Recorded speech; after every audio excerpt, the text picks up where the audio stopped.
Budget 2025 में एक बार फिर नॉन फाइलर के ऊपर डिफरेंट तरह की पाबंदियां लगाने का प्लान किया जा रहा है। इन पाबंदियों में क्या क्या शामिल है? क्या नॉन फाइलर बैंक अकाउंट भी ओपन नहीं कर सकते, प्रॉपर्टी भी नहीं ले सकते, कार भी नहीं ले सकते और क्या क्या पाबंदियां हैं? आज के इस लेक्चर में इस कॉन्सेप्ट को स्टडी करते हैं और ये भी डिस्कस करेंगे कि अभी पिछले हफ्ते जो एबीआर के चेयरमैन ने कहा है कि इस सेक्शन को, इस लॉ को जो कि दिसंबर में दिया गया था, अप्रूव नहीं हुआ, इस बजट में हम इसको लाजमी प्रूव करवाएंगे। आप देख रहे हैं प्रैक्टिकल लर्निंग हाउस, मैं हूं फहीम महबूब।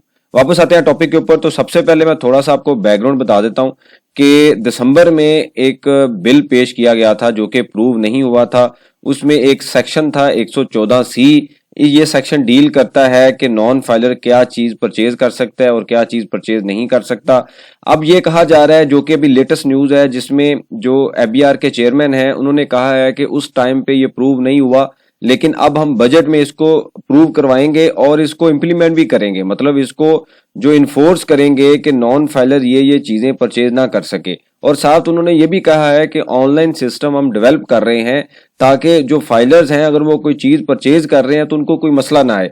इस सेक्शन में क्या लिखा हुआ था? इस सेक्शन में सबसे पहले तो एक टर्म ऐड की गई जो कि अहल और ना अहल की बात की गई। सबसे पहले आपको याद होगा कि फाइलर का वर्ड यूज हुआ, उसके बाद नॉन फाइलर का वर्ड कुछ टाइम के बाद आ गया, फाइलर नॉन फाइलर था।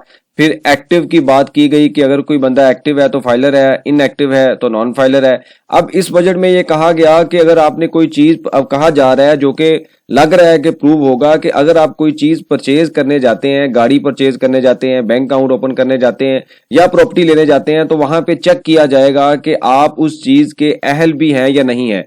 अब आमतौर पे क्या होता है कि नॉन फाइलर जो है वो अपने आप को टेम्परेरी रजिस्टर्ड करवाता है जब कोई प्रॉपर्टी लेने जाता है, और उसके ऊपर जो 3% का टैक्स या 6% का जो टैक्स है लेट फाइलर का वो पे करता है, और उसके बाद जो टैक्स रिटर्न है वो फाइल ही नहीं करता। मतलब बेनिफिट ले लेता है टैक्स का, लेकिन उसके बाद टैक्स रिटर्न फाइल नहीं करता। और ना ही प्रॉपर्टी परचेज करते हुए या सेल करते हुए उससे पूछा जाता है कि ये पैसा कहां से लिया, ये प्रॉपर्टी कहां से ली। सिंपल टैक्स पे किया और खत्म। उसके बाद एफबीआर कुछ टाइम के बाद ऑडिट करता है या अपनी जो उनकी इंटेलिजेंस फोर्स है उसके थ्रू चेक करता है कि एक बंदा है उसने प्रॉपर्टी ली है और उसने टैक्स रिटर्न फाइल नहीं की। फिर आपको नोटिस भेजा जाता है और कहा जाता है कि आप टैक्स रिटर्न फाइल करें।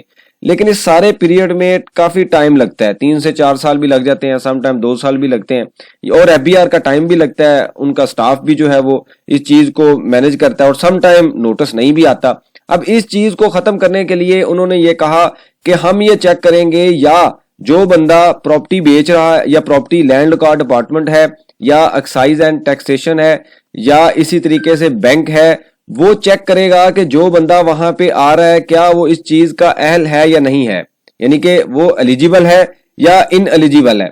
अब एलिजिबल पर्सन में एलिजिबल या अहल कौन होगा? जिसने पिछले साल की टैक्स रिटर्न फाइल की होगी।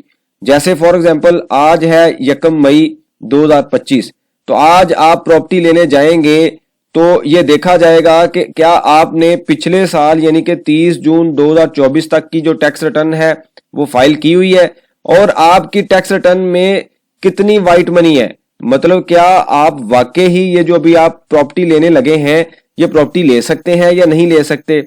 अगर आप वहां पे साबित नहीं होता कि आप नहीं ले सकते, तो जो लैंड का डिपार्टमेंट है वो आपकी जो प्रॉपर्टी है वो ट्रांसफर नहीं करेगा, उसको होल्ड कर देगा। और ये साबित कैसे किया जाएगा?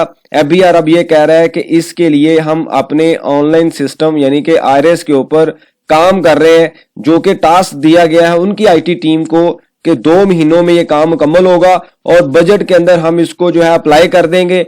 वहां से जैसे आपको याद होगा प्रॉपर्टी के लिए 7E का सर्टिफिकेट जनरेट होता है, इसी तरीके से एक सर्टिफिकेट जनरेट होगा और वो सर्टिफिकेट आप लैंड का डिपार्टमेंट के पास लेके जाएंगे, उसकी बेस पे आपकी प्रॉपर्टी ट्रांसफर होगी और तब जाके जो लैंड का डिपार्टमेंट है आपकी प्रॉपर्टी ट्रांसफर करेगा। मतलब ये हुआ कि इससे पहले तो लेट फाइलर का या नॉन फाइलर का जो टैक्स है वो पे करें, प्रॉपर्टी ट्रांसफर करवा लें और हमें कोई नहीं पूछता था। लेकिन अब जो जिसने ट्रांसफर करनी है वही हमें होल्ड कर लेगा, रोक लेगा और कहेगा कि साबित करें कि आपके पास पैसे कहां से आए, आपने कहां से प्रॉपर्टी ली।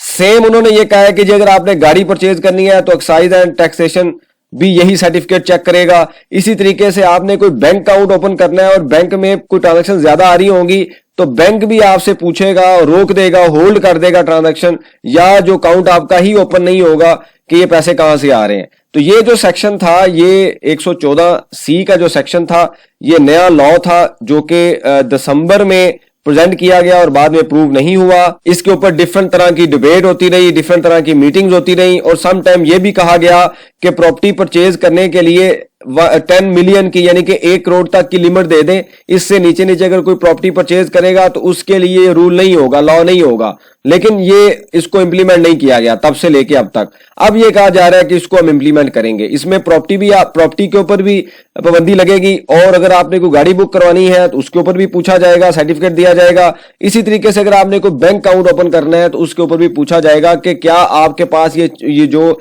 आप इस चीज के अहल भी है या नहीं है, या नाअहल है। तो अगर आप इस सिचुएशन में होंगे तो आपको ना तो प्रॉपर्टी की बुकिंग होगी, ना प्रॉपर्टी ट्रांसफर, या ना गाड़ी की बुकिंग होगी, ना प्रॉपर्टी ट्रांसफर हो सकेगी, और ना ही बैंक अकाउंट ओपन होगा। तो ये बेसिकली एबीआर का प्लान है जो कि इन्होंने ऑलरेडी एक न्यूज दे दी है, और उस पर यह कहा है कि हम इस पे काम कर रहे हैं और अगले 2 माह में मुकम्मल होगा, और नादरा की हेल्प से जो एक सिस्टम डेवलप करेंगे और इसको हम जो है ऑनलाइन इंप्लीमेंट करेंगे। और हमारी ख्वाहिश है, यानी कि उनकी ख्वाहिश है कि इसको इंप्लीमेंट किया जाए, और ताकि जो नॉन फाइलर है उसके लिए जो घेरा तंग किया जाए, उनके ऊपर रिस्ट्रिक्शन लगाई जाए और टैक्स कलेक्शन को बेहतर किया जाए। बहुत शुक्रिया, जज़ाकल्लाह।